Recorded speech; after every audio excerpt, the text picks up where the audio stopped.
ঠান্ডা সর্দি লাগে গালটায় একদম রুচি নেই, ভাতই খাতে পারতেছি না। বাজার ঘাটও শেষ, কয় পিস কাতলা মাছ রয়েছে খালি, তাই ভাবলাম বেশ একটু ঝাল ঝাল করে ঝুরি করে ভাইজে খাই থুই।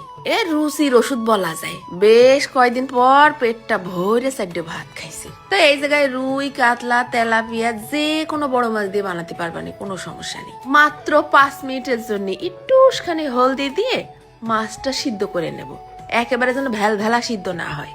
তারপরে আবার কাটা বাইছে নিতে হবে না একটা একটা করে। এরপর মাছের কাঁটাটা বাইছে নিয়ে মাছটা একটু চিপড়াই নিলাম যেন পানি না থাকে। কড়াইয়ের মধ্যে ফেলাই দিলাম বেশ খানিকটা সর্ষের তেল, তোমরা সয়াবিন তেল দিয়েও করতে পারো।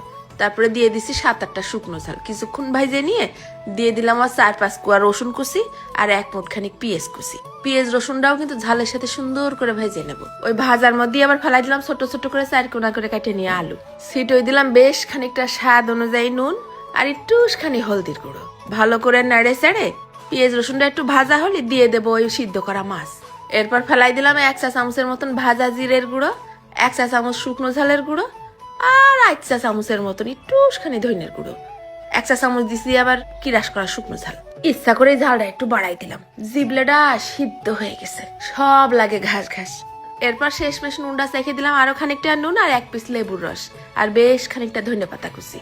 ঠিক যখন এরকম টুকটুকে ভাজা ভাজা লাল লাল হয়ে যাবে, তেল উঠা উঠা ভাব হয়ে যাবে, তখনই হয়ে যাবে আলু দিয়ে কাতলা মাছের ঝুরি ভাজি। গরম গরম সাদা ভাত, পান্তা ভাত, পোলাও ভাত, যে কোনো ভাতের সাথে হেঁটে যাবে। কালার দেখে তো আর দেরি সহ্য হচ্ছে না, তাড়াতাড়ি করে ভাতে গড় দিয়ে গরম গরম ধোমা ওড়া ভাত নিয়ে আইছি। খাতি বসেই আজকে মন করছিল আজকে বোধহয় বেশ পেটটা ভরে অনেকটা ভাত খাতে পারবানি। ভাত দিয়ে ঝুরি মাছ মাখানোর পর ভাতের চেহারা কি দেখেই তো গালের মধ্যে পানি টুস টুস টুস টুস করতেছে। মুঠ পাকায় পাকায় গুল্লা করে তুলে দিলাম গালে। না, এইসব জিনিস ওই এক গাল করে মাখায় খাওয়ার জিনিস না।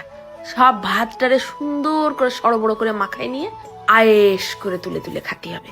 4-5 পিস মাছ ভাজলাম, বরকত যেন হয়, তার মধ্যে আলুও দিলাম। ও মা, তাও দেখি দুপুর বেলায় শেষ, রাত পর্যন্ত আর যাই। ঘরে কি বড় মাছ টাছ আছে নাকি? থাকলে আর দেরি কেন, যাও দৌড়ই যে তাড়াতাড়ি করে ভাইজে বানাই খেয়ে দেখো। চলে গেলাম, ধন্যবাদ।